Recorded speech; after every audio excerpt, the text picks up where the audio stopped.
अब मांग हो रही है कि मजहब के आधार पर रिजर्वेशन होना चाहिए। ये तो संविधान के निर्माताओं ने नहीं सोचा था। रिजर्वेशन केवल दलितों को दिया गया।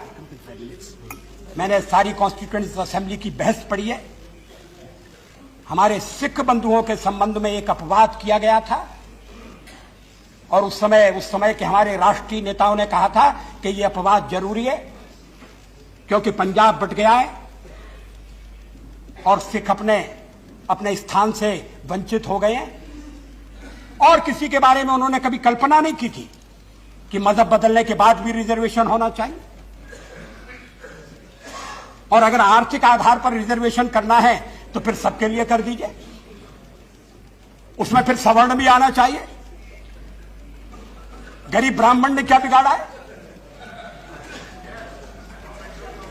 लेकिन हम तो गरीब ब्राह्मण की बात नहीं करते।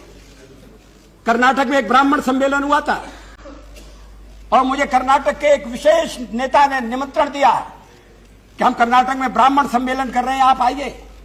मैंने कहा मैं ब्राह्मण हूं, ये आपको कैसे याद आया? मैं तो आज तक ब्राह्मण सम्मेलन में नहीं गया।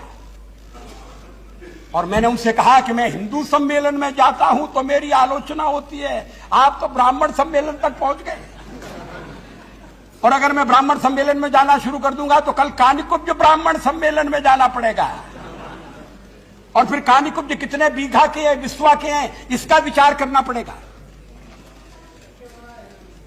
एक गार्ड के सामने एक बात और कही है कि जहां सेक्युलरिज्म पर चर्चा होना चाहिए, कास्टिज्म पर भी चर्चा होना चाहिए।